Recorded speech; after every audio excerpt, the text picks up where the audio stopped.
Why are there so many shows starring Muppets and dozens of movies too? They said they'd watch everyone and they mean it. It's something that they've got to do. So now they've pledged you a lifelong commitment. The Muppets, Matthew and Sam.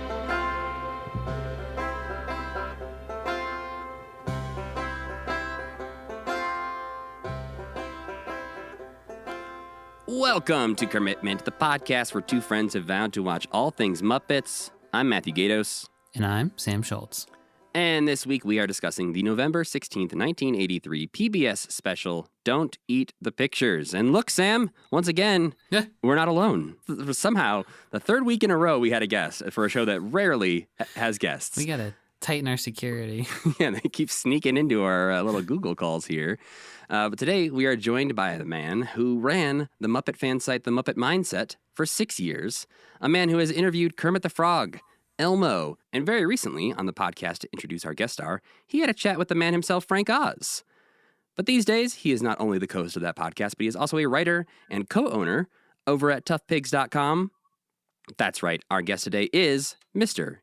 Jarrod Fairclough. Hello, everybody. I feel my accent really comes through when I'm talking to Americans. Like, I listen to the podcast when to introduce our guest star when I edit it, and it's like, two American people talking, and then I just sound real Aussie. And I'm really wary of my accent talking to you two, but that's all right. I'll do a southern accent. Hi there. Yeah, we'll just lean into the American accents. And Matt can do a Midwestern accent. That's all I can do. I can just lean into my Chicago accent and talk about hot dogs and beans and stuff and everything we eat there in Chicago. See, Australians don't have different accents depending on the region. Oh, there's not like a Melbourne and Sydney? Nah, we all just sound the same, which is just nasally and awful. No. It's funny that British people have so many different accents when they're on 10 square miles of island. I know. They got 8 different things going on over there. Yeah, it's bizarre. It's bizarre. I'll just do every English accent I can think of throughout this. Ooh. I'll start real Dick Van Dyke, Mary Poppins. Hello, mate. How you going, Pip Pop? And we'll see just how offensive I can get by the end of it. I think you kind of peaked right at the beginning. Yeah, true. Damn it. Classic Fairclough. I don't think we're very popular in England anyways, so I think you're good. Cool. Excellent. Well, before we get into talking about, the special we're here to talk about today, we have you on the podcast. We got to talk about you.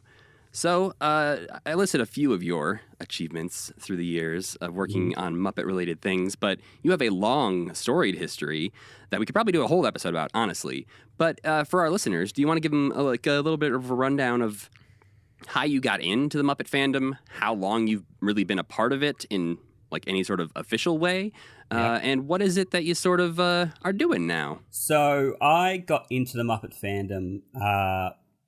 So I remember when Tough Pigs started, which was 2001, I think. I should know that because we did the 20th anniversary and I helped with it.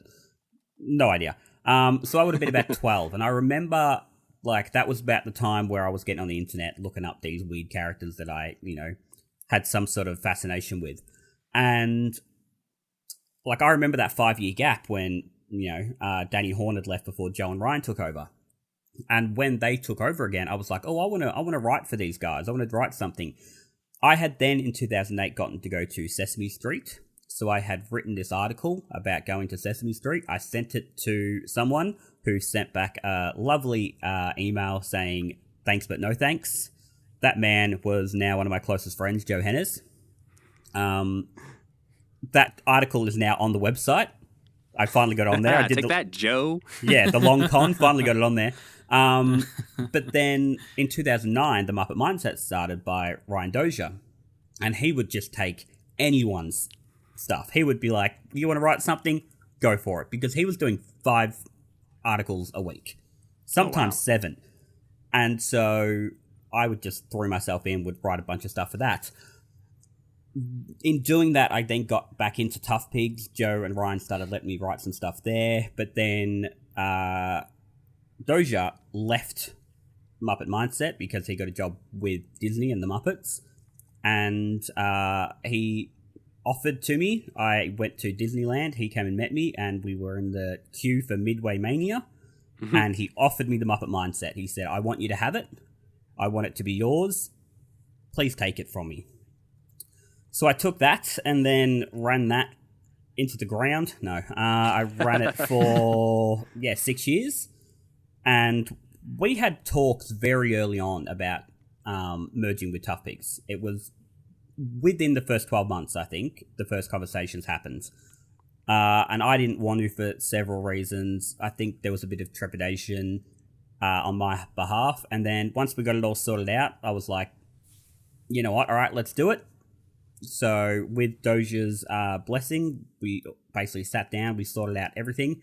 And thank God I did it, because now I don't have to think about, 5 articles a week anymore, because that was killing me. I can't remember the last time I wrote an article. Because now we have a giant team and I just have to edit a couple of things, and it's wonderful. So it's given me more time to do things like podcasts, like to introduce our guest star, and there's a couple of other ones I've got that I'm thinking of at the moment. It's given me time to do things like talk to you guys, because, usually I wouldn't have any time because I'm trying to come up with some sort of stupid article about how, Elmo is a redhead and so is Conan O'Brien. I don't know. That just popped into my head. Doesn't sound like an interesting article. But hey, I'd make it work. No, run with it. If you're desperate on a Wednesday night and you're like, we need something, it's like, well, I got this idea about Elmo and Conan. I'm not proud to say it, but there were multiple times where if I couldn't think of anything, I'd have about 3 glasses of wine, and whatever came out, came out. That's like how who's the most famous writer of all time? He wrote Old Man in the Sea. Ernest Hemingway, right? Drunk, edit sober. Very Hemingway approach to writing Muppet articles. Yeah, Yeah, great. It's also All from what we learned in your conversation with Frank Oz, the Frank Oz and Joan Rivers approach, because he talks in your conversation about how they weren't able to nail the humor in the makeup scene, and so they just got a couple gin and tonics in them and went wild. I know. Bunch of alcoholics. But hey, I'm into it. Let's go. Let's go. It worked. It paid off. I am the Ernest Hemingway of Australia. I mean, I can't prove you're wrong. So yeah, Exactly right. There's no way for us to know we're too far away. So when you were running Muppet Mindset, you were writing most of all of the articles that went up? So I had Kieran Moore do top 10 lists every Friday, which really helped me out. Occasionally I'd have, say, Mitchell Stein. He was pretty good about occasionally jumping in and giving me a hand. But I'd say 95% of the articles that went up over that 6 years were all me. And I don't know now how I did it, because who's got the time for that? Yeah. Yeah, I mean, I think it's interesting because we're all close to the same age, and I think Sam and I have a lot of expertise in that field of how the hell did we do so many things? Oh, it's because we didn't take care of ourselves. Because in our mid-20s, we each got jobs as video editors, where I was editing 4 videos a week and sometimes staying up until 11 p.m. every night to get some things done. And I look at that and I'm like, I would never, and I could never do that kind of stuff now. Mm-hmm. And I realized some of that's self-preservation, I'm taking better care of myself, but also it's just like sort of that grind mentality where like you probably saw the responsibility of like, I have to keep this website alive. And Absolutely. To do that, I'm going to have to write 4 or 5 articles a week. Yeah, it was, there was a massive pressure, because I came in and there was already a massive following. And so it wasn't like I could come in and build it from the ground up. I had to basically hit the ground running. And now my first week was chaos, because literally the day I took over the Muppet Mindset, my granddad, out of quite suddenly, passed away. And so I'm having to deal with that. My parents were overseas, so we had to get them back, and it was a whole thing. And that was the day I took over. And I was like, it got to a point the first week where I was like, I don't think I can do this. And I started having conversations with Doja about, hey, can you maybe find someone else? And he's like, just don't worry for the next few weeks if it isn't, updated, or if it's no good, just don't worry about it. And so I'm grateful that at least most people seem to be fairly supportive. There were definitely people who weren't supportive. I will never, ever, ever go on the Muppet Central forum ever again. My goodness, those people did not like me at all. But most people were pretty good, and I mean, it stuck around. I got to interview Frank Oz 2 weeks ago. I beat them. I win.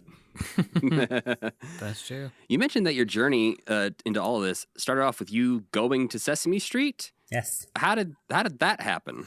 Oh, that is a very long story, but I'll condense it up for you. So basically, in 2008, there was a Broadway show that was called Title of Show. That was run by a couple of guys. Now, one of my best friends, Sean, was obsessed with that show. Just happened to pick it up and just became obsessed with it.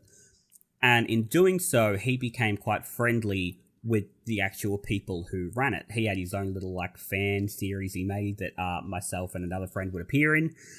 And those guys had actually gone to college with Matt Vogel. And Matt Vogel occasionally appeared in this fan series. In this in a series of videos for them. So we were going to New York City in 2008. The plan was to go see this Broadway show. It closed before we got there. Oh, yeah. no. But we, unbeknownst to me, my friend had been talking to these guys who had been talking to Matt to get me onto the set of Sesame Street. I didn't know until the night before. Wow. My Sean says to me, "Hey, what are we doing tomorrow?" And I said, "Oh, I don't know. I think we're going downtown. We're going to go look at the Statue of Liberty, whatever it was." And he's like, "Oh, nah, we're going to go to Sesame Street. I've got us on the set." And I didn't react. There's very few times in my life I just haven't reacted because I was in such a state of surprise, shock, whatever you want to call it. I just didn't react. And I've apologized for that for the last 15 years, for the fact that I didn't react, because he thought I was, quite blasé about the whole thing. No, I just had a full body meltdown and was like, I don't know how to deal with this. But yeah, I got to go to the set of Sesame Street, and it was crazy, and we were supposed to be there for half an hour, and we were there for 3 hours, and all thanks to the wonderful Matt Vogel. I think about that day genuinely pretty much at least once a week. I will tell that story to someone, even if they haven't asked. Hey, I've been to Sesame Street. Yeah. Like, cool. Here's your bill. Yeah, exactly right. I shouldn't have to pay for this. I've been to Sesame I know Elmo, just saying. Speaking of your writing and some of the things you've done on Tough Pigs, last year you wrote an article called "Am I a Muppet Fan First?" Yep. And that was one where I read it and was like, I want to have an hours-long conversation with Jarrod about this article. Now, we don't have, necessarily that much time right now to do that. But I did want to talk about it since we have you here, because I immediately connected with that as I'm 35 years old. I have a Muppet podcast. When you tell people that, you are very, for obvious reasons, labeled a Muppet fan. Yeah. And the moment we started doing this podcast, we started getting all the texts and pictures and all that stuff from family members of like, hey, I saw a Muppet thing. Here, do you want this Muppet thing? Hey, I bet you want this because it's a Muppet thing. And we've only been doing this for 2 years now. So I can't even imagine, having been a part of this fandom for close to 20 years, how much that happens to you. And I think you talked about it really well in your article. Obviously, you said a lot of it in that article already. Yeah. But I just want to talk to you a bit about sort of that struggle of participating in this community where, as you alluded to, sometimes there's extremely toxic fans, like you talked about some forums, and how, you sort of have to find that balance, thread that needle of okay, I am not just a Muppet fan to the people who I want to be a representative and a Muppet fan for, but I also am not that kind of Muppet fan. And I think it's something that about being in your 30s that this nuance starts to creep in, and you're just it's clear to me in my head, but I don't know how to put it out there and tell other people what kind of quote Muppet fan I am. It was really like an identity crisis. It was a case of I bought a house, and the second I bought the house, everyone started sending me going on Etsy and finding Muppet housewares. Oh, look at this Muppet whisk. Look at this Muppet thing that people have made. And I'd be like, yep, great, cool. No thanks. And at the same time, I was sort of getting into a new job. And someone I knew was working at one of these places that I was having to go in. I'm a rep, so I'm going into different stores all day. And someone I knew was working at one of these stores. And I walked in to meet these new people, and one of the first things this guy told everyone was, he knows Elmo. And it was like, we have a long story past you and I, but that's the first thing you've told people. And it really just made me sort of sit back and go, is that the first thing people are thinking about me? And not that it's necessarily a bad thing, but I don't know if I necessarily felt comfortable with it being the first thing. And I look at all, like, you know, I've got a great group of friends and a wonderful, loving family, and I look at all of them and I don't see myself in any of them. I don't see, they don't have a fandom. They don't have their Muppets. My sister, bless her, has not, she can't quite get her mind around this for me. But that's because my sister was very much, she's like, you know, a mother and have 3 gorgeous kids, and that takes up a lot of her time, and she has a great job, and that takes up a lot of her time. So she didn't really ever allow herself time to find that sort of, hobby's the wrong word, but you get what I mean. Yeah, it was just looking around at everybody and just trying to figure out, is this me? Is this what I am now? And do I want to be this? And do I want to keep being this? And I still don't know quite how I feel about it. It's something that I've thought about a lot. I've thought about doing more with that article, turning it into some sort of, like, whether I turn it into some sort of article series, whether I turn it into podcast, whatever it is, talking to people in my life and just sort of trying to figure out what I am. But I don't know how that ends, because either it ends with me going, I can't do this anymore, or it ends with me admitting this is what I am, and I'm not comfortable with either of those options, because I'm having an identity crisis sitting here talking about it. So great, I'm going to go about the rest of my day just freaking out about my self-worth. But that's fine. That's fine. Well, I wanted to ask because, like, I don't know if Sam feels entirely the same way I do about this, but, like, with starting this podcast a couple years ago, I found that very quickly, we obviously were trying to sort of introduce ourselves to this Muppet fandom community that we had not previously been a part of. Nobody knew our names before we started doing Kermitment, and so it was just like, hey, can we, dip in here a little bit, start to play in the space that you guys are playing in? And I don't have a Muppet collection in my house. I have a handful of things I really like. I have the Kermit shoes. That's about it. Yep. And it sometimes feels like I want to have conversations with other people in this space, in this community, and I want to have the conversations where the Muppets don't come up at all. I want to get 100%. To know people, and I feel like sometimes it feels like the default thing of, like, obviously the first thing we know we have in common is Muppets, and so everything feels like it has to be about Muppets. Yep. Or it's like, oh, suddenly I'm feeling inferior because I don't have a Muppet collection, and I'm like, do they judge me because my room isn't covered in Kermit? Yeah.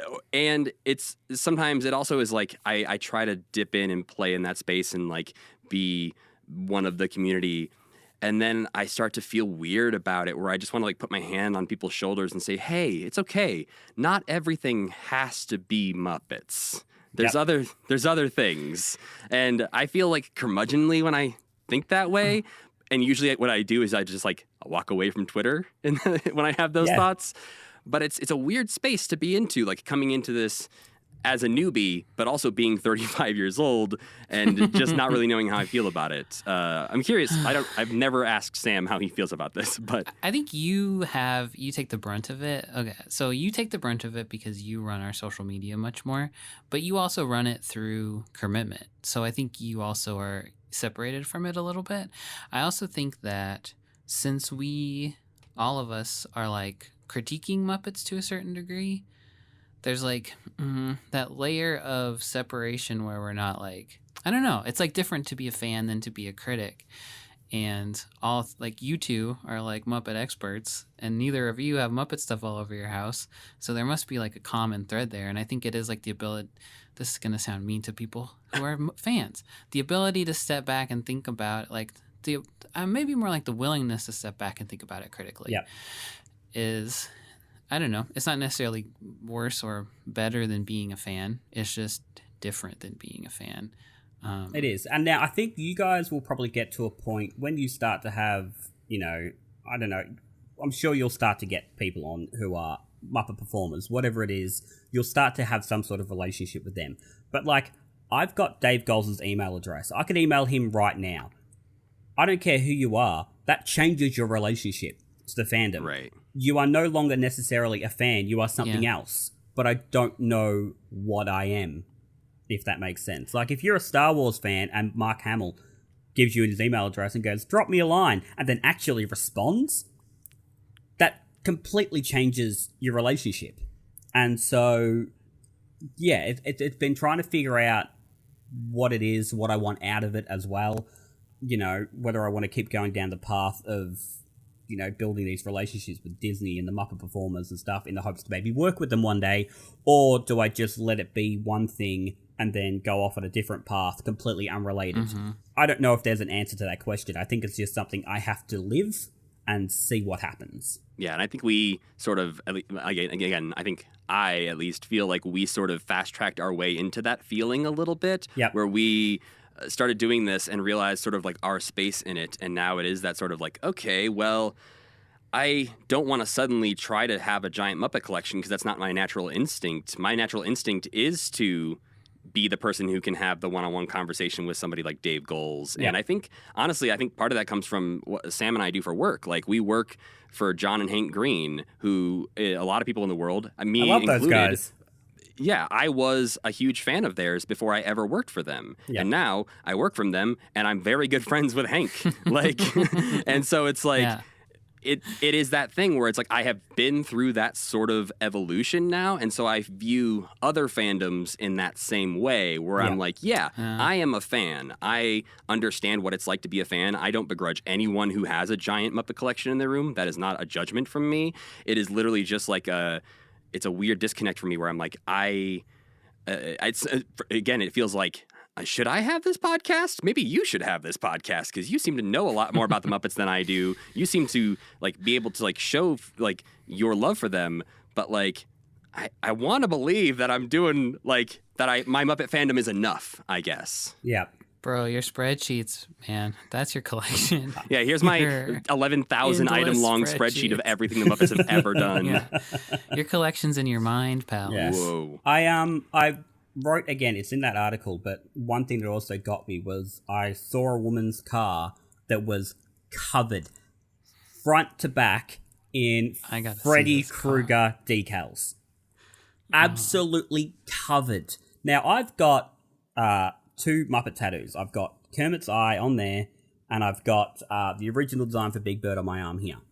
I am still never going to be as all in on the Muppets as that woman was on Freddy Krueger. And so I think it's just looking at seeing how people... I think everyone just displays their things differently. Yeah, I don't begrudge people who want to have their Muppet collections everywhere.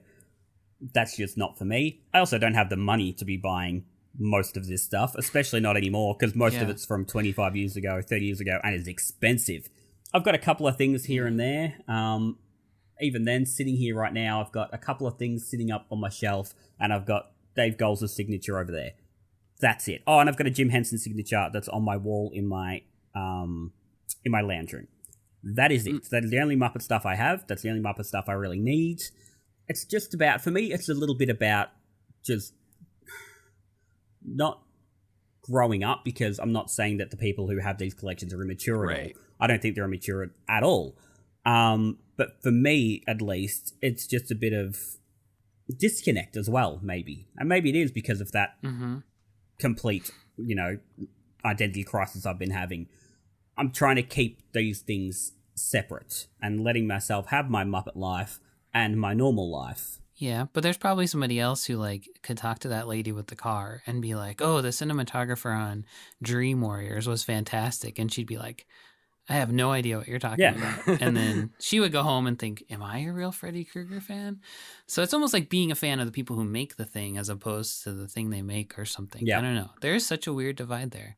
I don't know what the brain chemistry difference is. Right. Yeah, and I think that's something that watching through the stuff that we've watched through, it's been interesting because as we started this, I didn't necessarily realize that a lot of things we were going to watch is stuff that 90% of the Muppet fan community hasn't watched. A lot of this early stuff, a lot of this Hey Cinderella, Tinker D stuff is like, it's not the first thing people watch. And so recently that like bingo card thing went around where people were filling out their bingo cards. Yep. And I was like, oh, we haven't seen anything pretty much past like 83 at this point, aside from the stuff like, 2011 Muppets and 2015 Muppet stuff. Yeah. But everything before 83, we have seen. Yep. Well, I've seen a lot of that early stuff, but only because we have a like cinema museum, I guess, up here in Melbourne, and they will very occasionally host like Jim Henson festivals where they just show really early stuff. They show old ads, they show Jimmy Dean clips, whatever it is.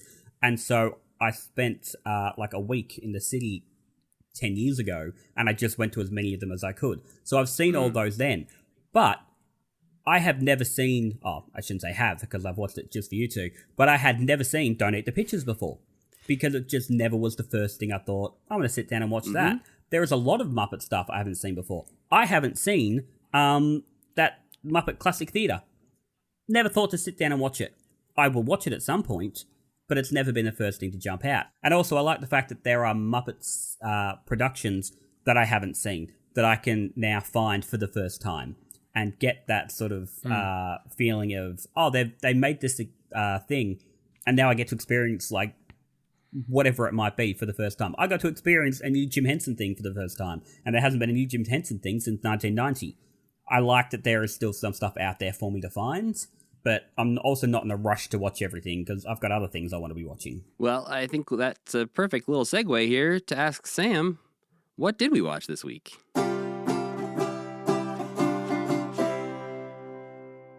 In Don't Eat the Pictures, Sesame Street at the Metropolitan Museum of Art, originally airing November 16th, 1983, a large group of Sesame Streeters take a trip to the Met, naturally. They spend a pleasant afternoon looking at art, but as the museum is about to close, Big Bird realizes that he and Snuffy had planned to meet up in the museum, but Big Bird stood his friend up, and now Snuffy is probably still in there somewhere waiting for him. Big Bird slips away to find his friend. The grown-ups realize that Big Bird is missing, and everyone splits up to find him. But when they meet back up, they both haven't found Big Bird, and they're locked into the now-closed museum for the night. They still need to find Big Bird, so everyone once again goes their separate ways to explore the museum and find him. Big Bird, on the other hand, is doing a great job finding people. First, he finds Snuffy, who was indeed still waiting for him. They wander into the Egyptian wing of the museum, where they also find, get this, Prince Sahu, a ghostly Egyptian child, damned to forever wander the halls of the museum at night until he can answer a riddle posed to him by a demon every midnight. Once he answers the riddle, Osiris will appear to judge his soul and either allow him to ascend to the skies to join his dead parents as stars, or damn his little soul to continue roaming the earth alone forever. Big Bird and Snuffy offer to help Sahu, who tells them the riddle, which is, where does today meet yesterday? The trio sets off to look around the museum and have a think. Meanwhile, all the Sesame Street guys are looking for Big Bird and having their own adventures. Oscar the Grouch has so far hated all of the beautiful art, but he finds a hall of broken statues and is smitten by the beauty of their brokenness. Cookie Monster wants very badly to eat all the art and is just barely kept in check by Bob. Grover finds a hall of armor and turns into Super Grover to try to get them to talk to him and tell him where Big Bird is. And Bert tries fruitlessly to get Ernie to appreciate art. Back to Big Bird's occult adventures. It's almost midnight, and Sahu is maybe starting to realize at this point that he's hung his hopes of solving the riddle on two real dunces. However, in what is maybe the most unlikely turn of events in a special involving ghosts and Egyptian gods, Big Bird realizes that, in a museum, people from today meet cultures, relics, and art from yesterday, thus making the answer to the demon's riddle a museum. They head back to the Egyptian wing just in time for the demon to appear and ask the riddle, which Sahu answers correctly. But that ain't the only troubles the kids got.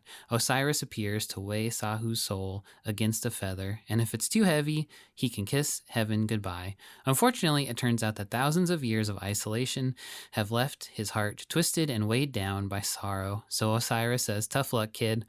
Big Bird offers to bring Sahu back to Sesame Street to be with the people who love him, and while I desperately wish that the ghost of an Egyptian prince had been added to the cast of Sesame Street, this kind gesture lightens Sahu's heart enough that he can ascend to become a star with his family, and he does. Big Bird goes back out to the lobby where all his friends are and tells them what happened, which obviously they don't believe, because I don't even believe it and I saw all of it. Morning comes, the museum opens, and the gang leaves. Bob tells Cookie Monster that he did such a good job not eating all of the priceless art that he'll buy him anything Cookie Monster wants out of a hot dog cart, and Cookie Monster opts to eat the whole hot dog cart. Oh, Cookie. Well, some other things that were happening in the world of the Muppets around this time. I think last time I gave you the rundown through August of 1983. But there's some things happening in September, October, November 1983. So some inconsequential, but I will still mention them because they were in Jim's Red Book, and that's what we got to cling on to as far as what Jim was up to in summer of 1983. He noted in September 1983 that Mira Velimirovich joined them, and Lisa goes to Warner Brothers to work for Lucy Fisher instead of going to film school in the UK. So, obviously, a couple things going on here. Mira was Jim Henson's creative assistant from 1983 to 1986, and she continued as director of creative development until late 1988. So that's a name that we might hear come up in our watchings for a little while. And she and Lisa Henson knew each other in college, and this was apparently the first time Jim employed an assistant who traveled with him and was keeping tabs on all of his meetings and ideas. So just following him around with a notebook, presumably just being like, here, you have to be here at 2 o'clock, and also, what was that about Labyrinth? I'll write it down. That's a good job. I mean, yeah. I'm sure that the keeping him in line, keeping him on a schedule part wasn't as fun as the writing down ideas about the Labyrinth part, but yeah. She also was responsible for, at times, carrying Kermit around in a small carry-on and lugging around one of the earliest models of a cell phone that Jim would use during breaks. That was like the size of a briefcase. Wow. That's less fun. I mean, carrying Kermit's fun. I don't want to carry around a briefcase phone. I feel like there was probably a conversation at one point of like, where do I pack my clothes? Yeah. It's like, well, do you have Kermit? Do you have my phone? What more do you need? Also in September 1983, Jim wrote down, working on Mount Rushmore for 60 minutes. Oh. So, in October 1983, apparently word leaked out that the Muppets were going to begin appearing regularly on 60 Minutes in a sort of 3D editorial cartoon. Apparently the press picked this up before the terms had been, like, finalized, and there was a lot of people who were really concerned, given that the Muppets tended to stay out of politics, that they were suddenly going to start dipping their toe in and doing some political humor, which, as we've learned, Sam and Friends did not avoid, but no one saw that. We still can't see that. But yeah, the plan was to address topics like the upcoming presidential election and global warming, again, 1983. And it's said in a nonpartisan, humorous fashion, but I have to imagine there'd be a little bit of a slant there. And so they were developing this Muppet Minute as a part of 60 Minutes, and it just kind of seems like it didn't work. Jim and the team went to CBS Studios to tape the first group of scripts in November of 1983, but weren't happy with the results. So they brought in Tony Geiss, who is the man who created the special we're talking about today, to write more scripts. They did a second taping session on November 30th, and apparently it says in Jim's Red Book, despite general satisfaction with the new segments on the Henson side, the 60 Minutes producers were unable to find a spot for them during the program, and they never aired. So, somewhere out there in a vault, presumably, is some political humor from Jim Henson. Amazing. All right, who do we have to talk to about getting that released? And then on September 13th, 1983, Jim wrote Dinner with Douglas Adams, first met. For those that, so those that might know, Douglas Adams is the man behind Hitchhiker's Guide to the Galaxy. So, they were apparently discussing potentially working together on something. That would have made a lot of sense. Apparently, Douglas Adams, the extent of their working relationship, Douglas Adams did something where he consulted on the Dark Crystal computer game that came out in 1982. Although it says it's unclear what Adams' contribution to the game was, but the game was released. So he maybe just said, hey, that looks bad, but who knows? I didn't know they'd done a Dark Crystal video game. I actually didn't know that either. We've played a few of the Sesame Street and Muppet video games from early on, but Dark Crystal is not one that's come across our plate. It hasn't shown up on any lists I've looked at so far. A graphic adventure game. Makes sense, like a point and click, I guess. Yeah, but I'll try to find it. yeah, we'll play it on our next Patreon live stream, maybe. Ooh, it doesn't look good. Well, Okay, I'll try you to find know, it anyway. to be fair, Sam, most of the ones we have played have been maybe some of the worst video games I've ever played in my life. So, Yeah, that's true. The game features no music. A single beep is used to alert that no action other than the return key can be taken, and a double beep if another command is used at that time. That's the only sounds in the whole game. Beep or double beep. come on, Doug. What are you doing over there? He was like, all this music. Let's get rid of that, huh? They were also apparently going to work together on the Muppet Institute of Technology project, which is where they were going to collaborate with Digital Productions, the animation people, and some Sesame Street folks to raise awareness about the potential for personal computer use and dispel fears about their complexity. They're going to make a 1-hour TV special where the Muppets would talk to you about, computers are cool, guys. Don't be afraid of computers. Oh, man, in 1983? Yeah, it would have been a great time capsule. Look at our computer capable of running 12 megabytes of data. But yeah, the show was never produced, as a lot of us know. But it gave Jim and Doug a chance to get to know each other and talk about some ideas, and presumably for Doug to add a couple beeps to a video game. And it all sort of comes full circle in that neither one of them, really did this directly. But when the 2005 film Hitchhiker's Guide to the Galaxy came out, Jim Henson's Creature Shop works on the creatures. And I'm sure there was a beep in that somewhere that was just a little... Little Easter egg for all the fans of the Dark Crystal game. It's the double beep. Oh! They did. I can't believe they did the double beep. Well, on September 24th, 1983, Jim wrote Rap Party, Muppets Take Manhattan, Dad in Town. So Muppets Take Manhattan. Yeah. I wish I don't keep a journal, but I kind of want to, just for to know that this is an okay way to journal. Just write a couple things that happened with no detail. Yeah, it's really actually pretty inspiring. But day one of filming Muppets Take Manhattan was May 27th, 1983. The last day of filming was Friday, September 23rd. So the next day, which he also doesn't mention in his journal here, was his birthday. That's why probably his dad was in town. But they held the rap party for Muppets Take Manhattan, visited with his dad, and apparently he spent his birthday not only, having a rap party, but he also took his family to see Sesame Street live. Then one of the last things here that Jim wrote down is in October 1983. I just thought it was a weird little note that they included in Jim's Red Book. He wrote, "Begin Judy McKee on dining room table." And I was like, I don't know what that means. So basically, Jim bought his apartment that we've talked about previously. Was the first one where he was like, "Oh yeah, Jane, sorry, no, not for you. Sorry, awkward." And was working on the furnishings for that, and so he hired this woman, Judy McKee, who was a wood carver, to carve a very ornate dining room table for him. Did it have Muppets on it? No. The hand-carved chairs that went with the table featured animals crawling up the legs or peeking over the backs. That's cool. That's fun. Yeah. And the last few things without any real details here on Jim's Red Book that he did in this time. And I want to include these just because it shows Jim's globe-trotting that he was really doing. October 2nd through 8th, to Sicily, then south of France. Vacation! October 15th, Germany. PR, Fraggle International.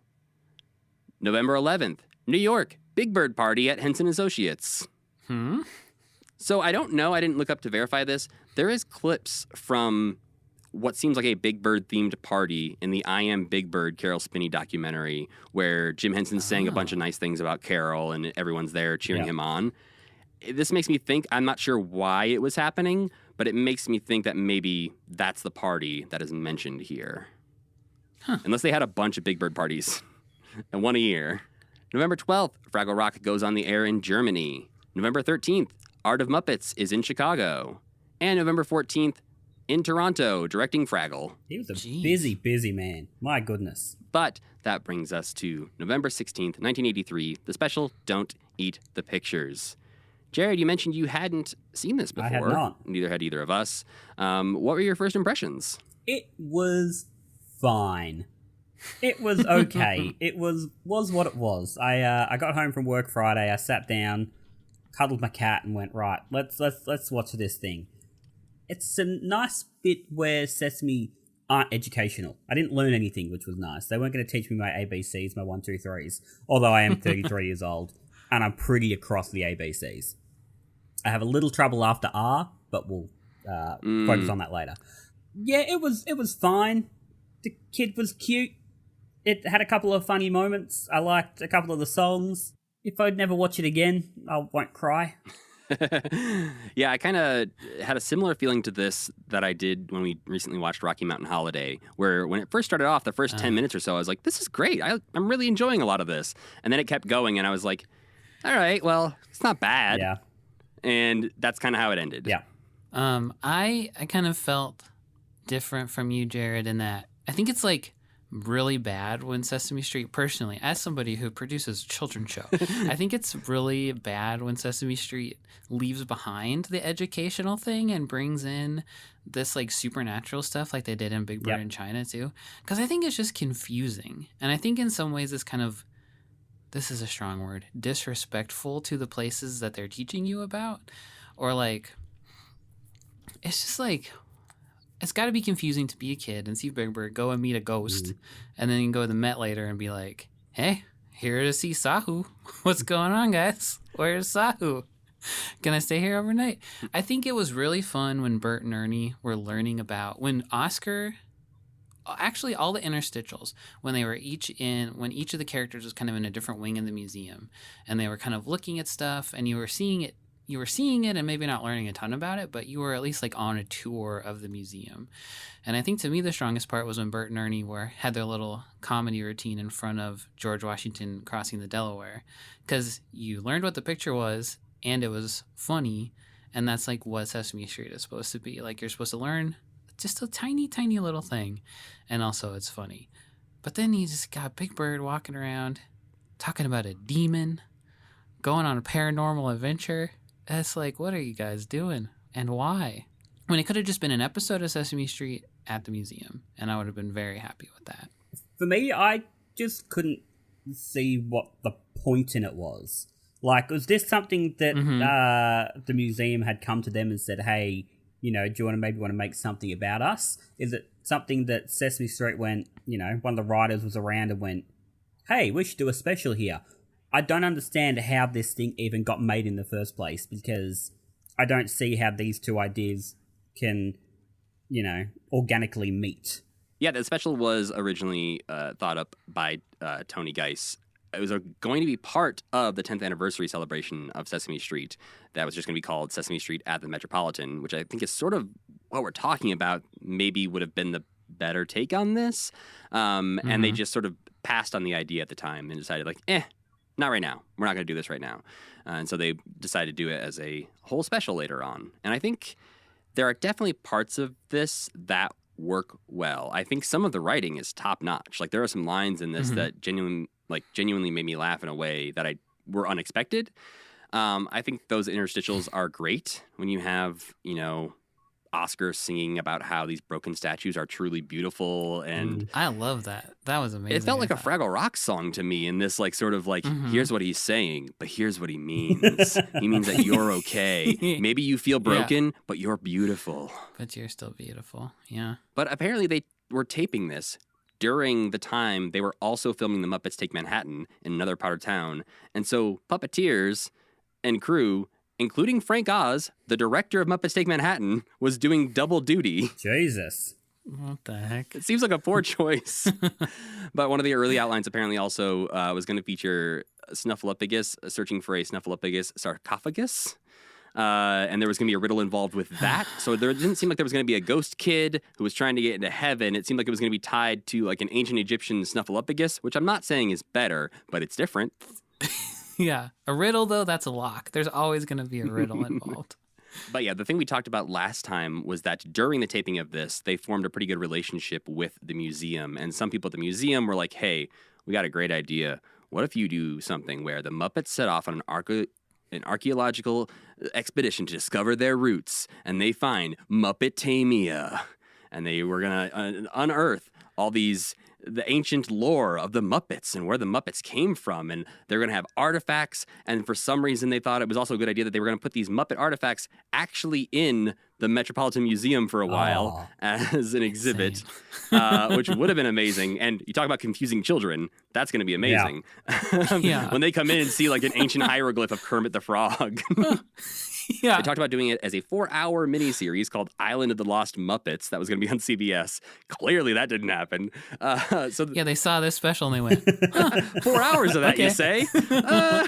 Maybe not. And so that kept getting trimmed down to a 2-hour movie, and then eventually trimmed down to nothing.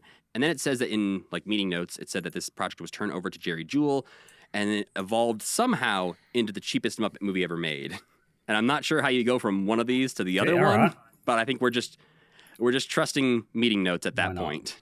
But yeah, the special was originally supposed to open as well on Sesame Street, and they were going to be going to the museum with a song called "We're Going to the Museum and We're Late." oh, that sounds like a really good song. I mean, if it's based like anything else, like the rest of the songs in this, super catchy, very good melodies, the same 3 lines over and over and over though. Yeah. I thought that Grover song was super catchy. Yeah, is the "I Want to Be Your Friend," where he wants to befriend the suit of armor, and that felt like the most the song you could most easily pull out of the special and put on Sesame Street in like another I was context. thinking the same thing. As I was watching it, I was like, could you use these in other places? Each one of them does have a line, like the beginning of that Grover song is all about knights, and the Cookie Monster song is all about not eating mummies. So not really like the most universal songs, but hey, Sam, good. you know, it's a good lesson for all kids to learn that you shouldn't eat mummies. 1, because they're probably going to taste gross. 2, because they are humans. Well, but okay, so you talked about this on Twitter. Cookie Monster is not a human, so this might be different. So you're saying it's okay if Cookie Monster eats people? It's just it's more acceptable. It's more acceptable. It's terrifying. I would say. I've been on the receiving end of Cookie Monster trying to eat things. He's eaten my clipboard twice when I've interviewed him, and I don't want to be anywhere near it. He's destroyed my clipboard twice. Has he tried to eat you? Well, he's snatched a thing out of my hand twice, and I feel like if my finger got caught in there, gone. And then he'd be like, what is this? Yeah, this tastes yeah. better than cookie. And that's the end of it for everybody. Yeah, then it's a wrap. At the beginning of this, I really enjoyed in the credits a few things, actually. The Metropolitan Museum of Art gets a special guest star credit. I rewound it to see if I read that correctly. And also, Don Saleen and Noel McNeil are both in the credits. Don Saleen obviously getting a posthumous credit here for his work that he had done on the puppets years earlier. And Noel McNeil, this is one of his earliest credits, I believe, with the Muppets. He had started working on Sesame Street in like 82, but obviously he'll go on to be Bear on Bear in the Big Blue House and Magellan on Eureka's Castle and many other things. But this is definitely the first time we've seen his name pop up in something we've watched for this podcast. Was he a puppet builder at this point? Or I believe what? so. The way it talks about it, it says like Muppets by these people. He is not listed as a performer. I noticed, because I couldn't help but notice, that the opening credits went for about 45 minutes. It did seem, there was like a false start at the beginning where it was like a little bit of a cold open with Cookie Monster and some voiceover. And then a really, really long time where I was suddenly like, wait, is this going to be like a 3-hour long special? Because this is just, I've this just keeps had a look going. now, and it's not until the 4-minute and 10-second mark that the actual special gets started. There is 4 minutes of credits. That feels like they had to pad for time or something, because there's not like a lot of interesting stuff happening in that 4 minutes. I mean, the credits, I don't think there's many credits at the end, so maybe they just chucked it all at the start. But, oh my god, I was falling asleep. And the credits are them actually at the museum, like looking at everything, right? Right. Yeah. So there's stuff to look at, but also... That feels like a good way to just get through that boring part. Yeah. It does make it feel more epic than it ends up being. Like, it feels like Yeah. maybe this is like a feature film or something. Which I did want to mention that Tony Geis, the guy who came up with this idea and wrote this, was often partnered up with Judy Freudberg on things, and they wrote Follow That Bird together. And they would go on to help Don Bluth write An American Tale and The Land Before Time. I'm going to push back on something, Matt. Oh. It, by the definition of epic, as in a long poem typically derived from ancient oral tradition narrating the deeds and adventures of heroic or legendary figures, This is the most epic thing that Sesame Street's ever done. They meet gods. They they weigh a soul with the feather of Big Bird. There was some, which is the best thing. there was some Moon Knight energy coming off of this Yeah. special. Yeah, that's true. Yeah, the other thing that jumped out at me pretty early on is Snuffleupagus has a hyphen in his name in the credits, which is not there all the time, but early on was there. I had to quickly go and, for a second, it was like that Berenstain Bear thing. I was like, Yeah. has he always had that? And so I had to go Google it. I'm like, all right, no, he hasn't had it. All right, fine. Yeah, it's not like Spider-Man where everyone spells it and it's like, wait a minute, there's a hyphen in Spider-Man? Since when? Oh, always. No. Yeah. Obviously. My phone, if I type in Spider-Man, will autocorrect to put in the hyphen and the capital M. It's because Disney and Apple are all in cahoots with each other. They know. But Big Bird's also wearing his tie at the beginning that we saw him wearing Big Bird in China. In Big Bird in China, there's no reason given. He's just dressing up for his trip, I guess. In this... Not even. He goes to the store with the tie. That's on true. In the beginning of Big Bird in China. In this, we find out he's wearing it for his date with Snuffy, which is very cute.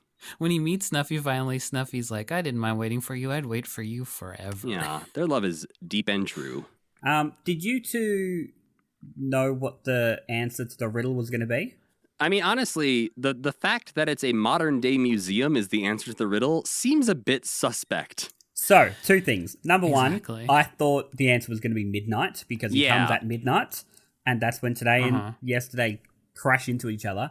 But also, the answer is obviously a museum. And that didn't sit right with me, so I Googled it. The world's oldest museum was built 2,500 years ago, which means that poor kid had 1,500 years where he had no chance because museums did not exist. I wrote that exact same note down.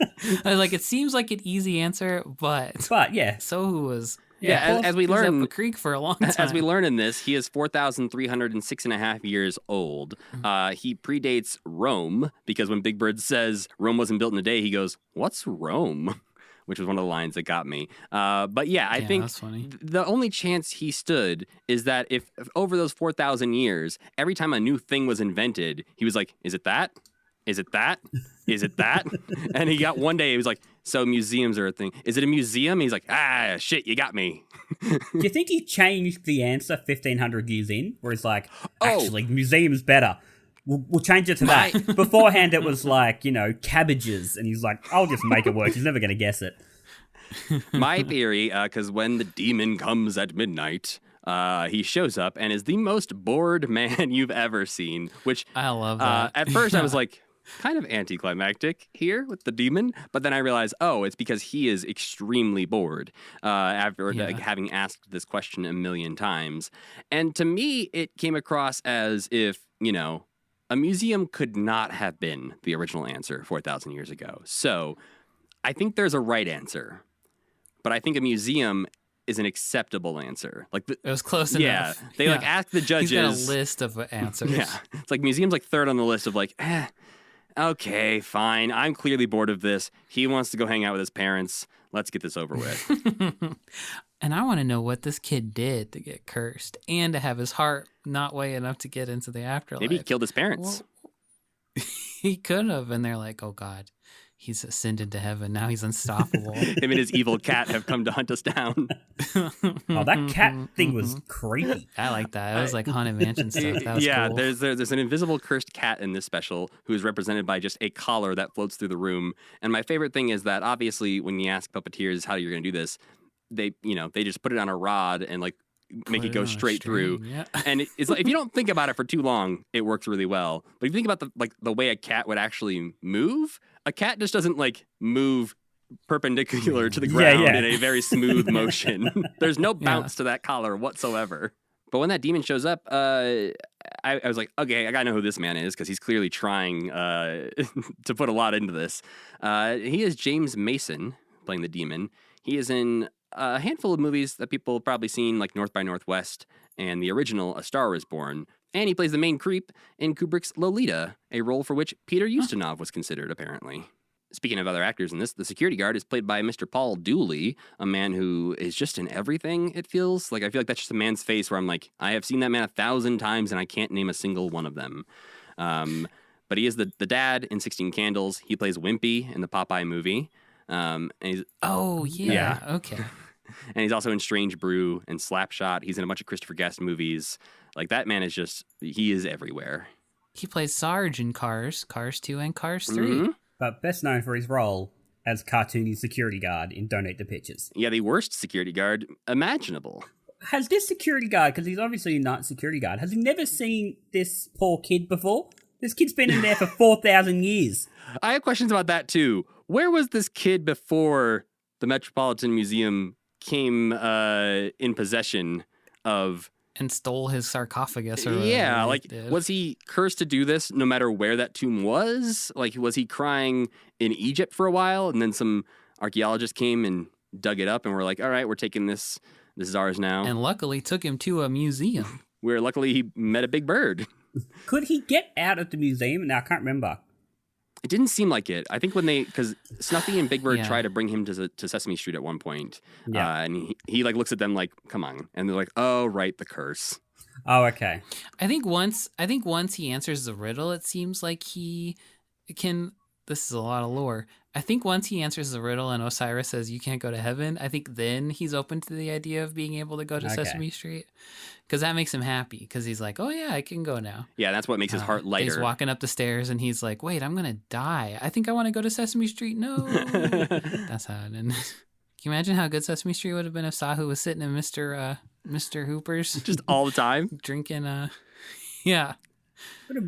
writing on some papyrus, just being like, hey, Big Bird, what's up? Hanging out with, I'm going to with school. Alan, Yeah. but all of a sudden Sahu's now in his 40s. Yeah. Yeah, when he leaves the museum, he suddenly starts aging. Yeah, he starts aging. He's still wearing that outfit, though. Mm. Exactly. He's in his underwear Yeah. still, and he's running the bike shop at this Yeah, point. yeah. He's fixing bikes in full regalia. Just be like, hi, And just, Sahu. Oh, yeah, he's just the ghost of an Egyptian guy. Who just lives here. occasionally a little collar runs past. Except at this point, it's CGI. Yeah, and it's Yeah. got slimy in its mouth. Oh, no. You just see Slimy floating. You're like, Slimy, how did you learn to fly? And you just hear, meow. The cat decimates the ecosystem of Sesame Street. The cat. Why did the cat attack Big Bird?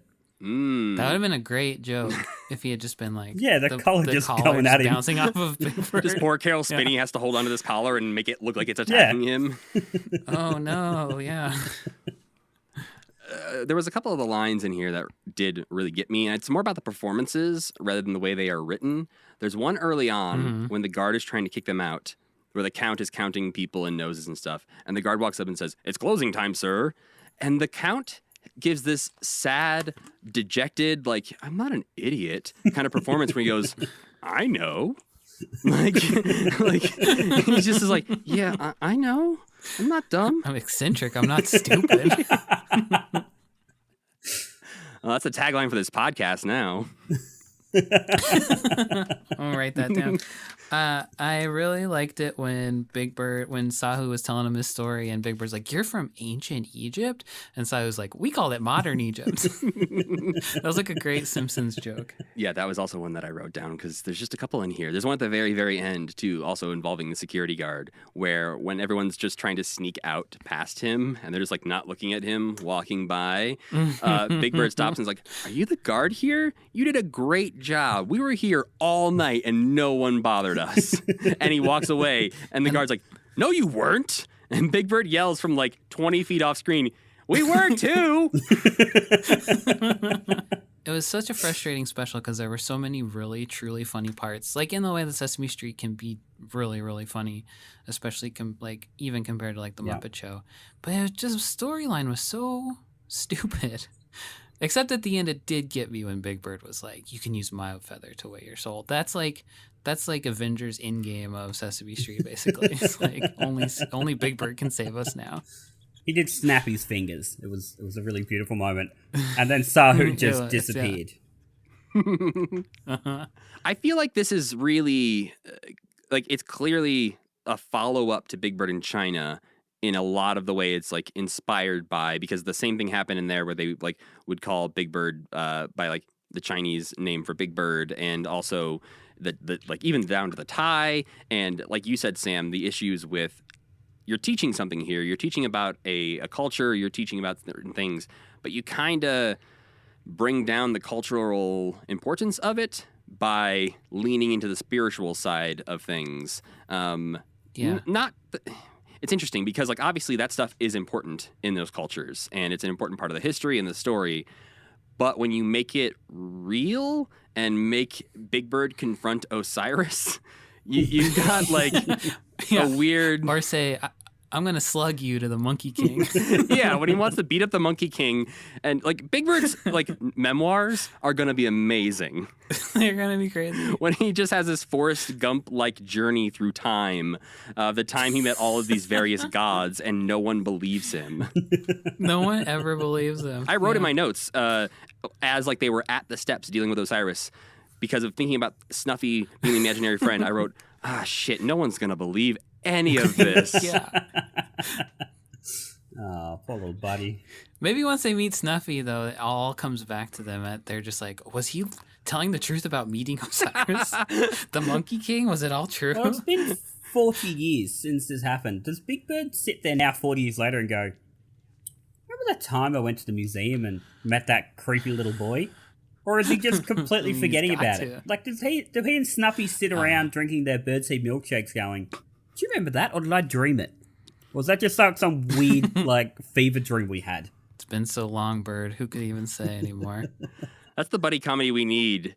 It's just a 6-hour-long film of Big Bird and Snuffy on a cross-country road trip, just rehashing all their old memories and the crazy shit that they've done in their lives.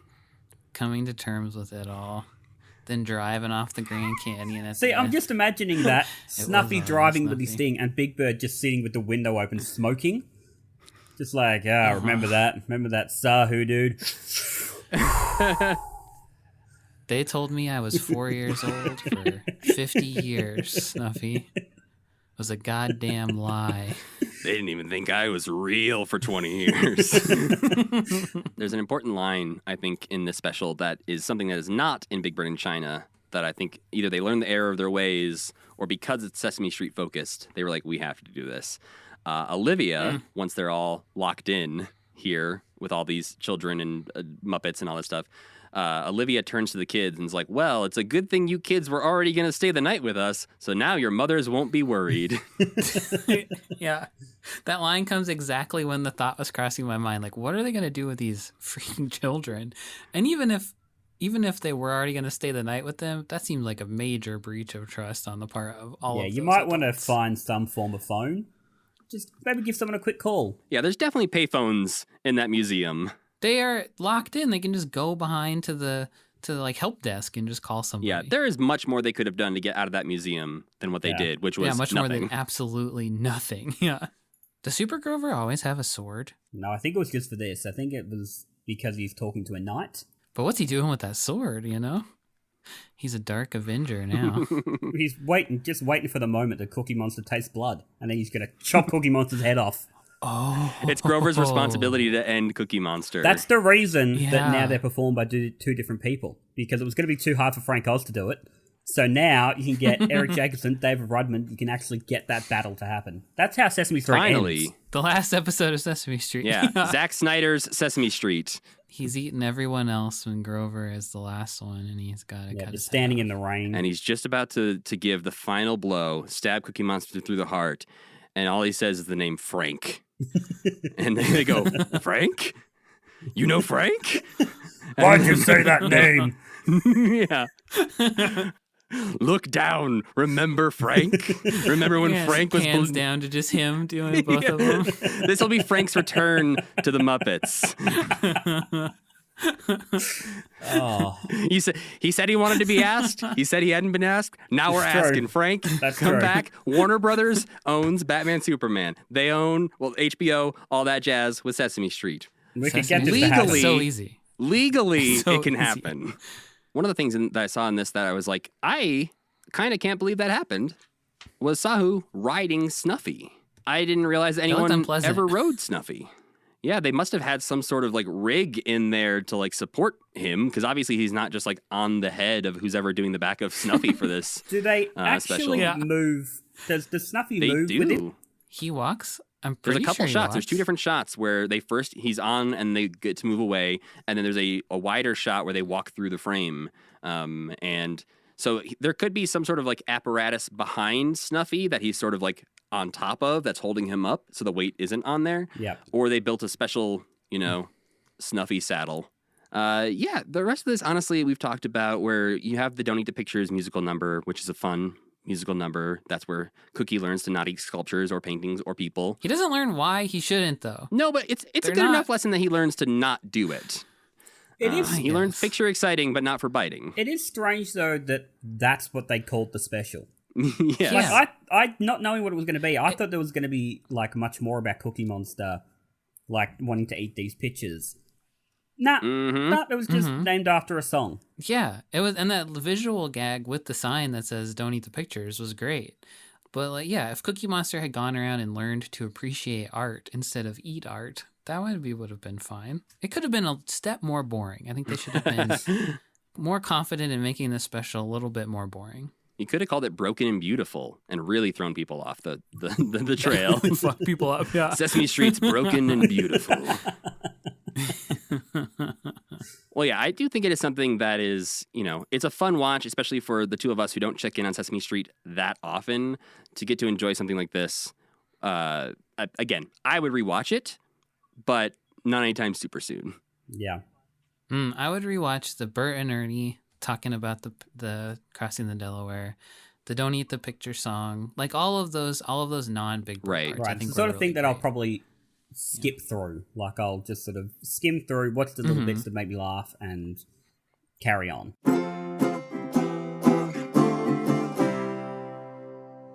How about we carry on? And I will ask you two, what non-Muppet things you enjoyed this week? I have been rewatching the very funny Netflix show Santa Clarita Diet. I don't know if either of you two have seen it. I have not. It's great. It's hard to recommend to people because it got cancelled after 3 seasons and it ended on a big cliffhanger. And not everything got resolved. But it's a comedy show about Drew Barrymore's character becomes undead. And it's about, like, they have to sort of be like a normal couple, her and Timothy Oliphant, who doesn't usually do a lot of comedy. They are a powerhouse.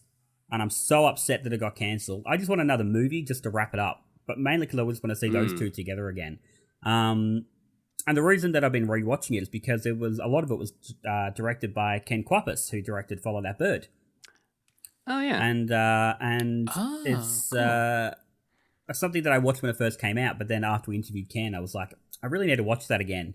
And then a couple of days ago, I went, you know what? I've got nothing to watch at the moment. It's only 30 episodes, and they're only half hour each, so they're easy to watch. And I've got 3 episodes left, and I'm really bummed out because I'm really enjoying it. Maybe it'll get brought back as a movie or something someday. Hopefully. Like Or a even, Psych. do you know what? I would even accept, like Drew Barrymore's got a talk show, do a sketch. Do a 5-minute film sketch on the end of that just to wrap it up. And I'll be happy. Mm-hmm. Well, Sam, what have you been watching? My wife was out of town this weekend, so I got to be a scumbag. And, more like I got to watch stuff that I don't Say, this usually sounds like you were watch when watching, she's like, around. just pornography on your big screen all day, every day. No. The depths of my scumbaggery extended to watching Mystery Science Theater 3000, There we go. which is a show that she hates, but I grew up watching and is like a comfort show to me. I hadn't really kept up with the new seasons like on Netflix, but they just started streaming the newest season that they kickstarted themselves on Pluto for free. And there's a new host, Emily, like the first female host ever of Mystery Science Theater. And she splits the time with Jonah Ray. Is that his name? Yep. Yeah. And he's good, but her episodes are so freaking funny. I was watching them and like, this feels like watching that old show. And that show's like a huge influence to my life. So it was good to watch that and be like, oh yeah, this feels like old times.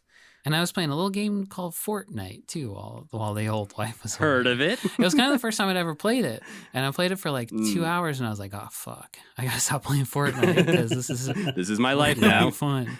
Yeah, there's just so much stupid stuff. I played it back when it first came out, and then this is the first time I've jumped back in. There's so much stupid stuff to do now, like get shot by Darth Vader. I was like, this is pretty good. Don't know why Darth Vader has a gun, but I'm not going to ask too many questions about it. Well, speaking of Darth Vader with a gun, I watched the first episode of The Mandalorian this week. Oh, yeah. Which was not good. I'm a little It was worried. bad, man. Really? I heard so many good things, although maybe they were all being sarcastic. I don't know. No, for me, it was, I don't know if I'm spoiled by Andor because Yeah. Andor was so good, Yeah. but to me, I'm just like, the writing feels like incredibly stilted. The acting even seems Felt bad. like Book of Boba The Fett. yeah, it felt a lot like Book of Boba Fett, unfortunately. Mhm. And it like, the plot is confusing, like not in like a, I can't keep up kind of way, but in like a, you keep adding complications to Yeah. your plan that are unnecessary. I feel like it's all going to come around to something. Oh, I am sure. But right now, it just feels like I don't care about next week at all, Yeah, I agree. which is a bummer. I think at some point Grogu is going to descend the steps of heaven and Turn join into his a star. parents in the sky. And be with Yoda up there. Yeah. Well, before we go, we want to let you all know what we'll be watching next time. And next week will actually be our 2-year anniversary of doing this podcast. So to Happy celebrate, we are going to be... birthday to you. I don't think you can have the rights to that song, can you? Oh, that all got cleared up. Okay, It turned great. out those people were lying about having the rights to the song. Really? I'm pretty sure. Ooh, that's a good way to do it.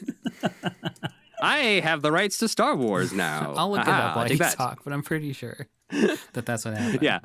But to celebrate the 2-year anniversary of this podcast, we are going to do a catch-up episode where we are going to be watching a handful of things that we've either missed in our chronological viewings or have skipped over and decided to go back and watch.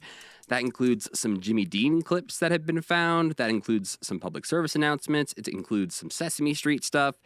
It's a whole lot of things that I can't list out right now, but we will be posting the list both on our Instagram and our Twitter, which is @KermitmentPod. So if you want to watch the things that we are watching, they should be on our Twitter account the day this episode goes out. The copyright to Happy Birthday was invalidated in 2015 when a judge said, you don't have the copyright to this. And they paid like millions of dollars in back pay. Yeah. There we go. So sing it all you want, guys. Let's go crazy. Well, we need to give our huge thanks to Jarrod for coming and chatting with us about Don't Eat the Pictures. I want to plug for you your recent conversation that you and Joe had with Frank Oz, because you'll hear a lot of very honest talk from Frank, how he doesn't follow the Muppets these days, how he doesn't know if Tony Clifton was actually Andy Kaufman or not because he was in character the entire time when he worked with him. And, he also says Muppets from Space was dreadful and awful. Oh. And so there's some really good things in there. But Jarrod, what else would you like to plug on top of that? Just toughpigs.com. Come and read all the silly stuff we do and follow us on all the social media. And I don't know when this is going up, but Joe's got a lot of really insane things coming out for the Oscars. He's made movie posters and some of them are baffling. But some of them are really funny. There's a really funny Avatar one with Statler and Waldorf that really made me laugh. But thank you very much for having me on. I threw a real hissy fit at the Muppet Twitter Awards because I lost all the awards and then I hadn't been on any of the nominated podcasts. And then immediately I had 3 podcasts reach out and go, come be on the show. And so it's hissy fits work, kids. That's the lesson here. yeah. Squeaky wheel gets the grease. Ask for what you want. That's the nice way. Ask for what you want, but throw a real fit in front of everyone in public. Be a big baby. Yeah. Be a baby about it, and it'll work out. That's how you get to be on this podcast, folks. It's a dangerous precedent to set. You hear that, Frank Oz? All you got to do is throw a fit publicly, and I'll let you come on Kermitment. You got to beg us for it. Well, we need to thank our friend Tuna for making the music for this podcast and Cassie Wilson for singing our theme song. Don't forget to go to Kermitment.com to pick up an enamel pin, check out our Patreon, all that stuff. You can also contact us at mail@Kermitment.com if you are Frank Oz and you're begging us to come on the podcast. You can also follow this podcast on Twitter at KermitmentPod. And you can follow me at Matthew Gatos. And I'm Sam Schultz. And Jarrod. And as always, Where's Jarrod at? Oh, I'm at Jarrod Fairclough on Twitter. Of course, sorry, I forgot to plug you. But as always, Sam, keep believing. Keep pretending. And Jarrod, what do you have to say? And keep on keeping on.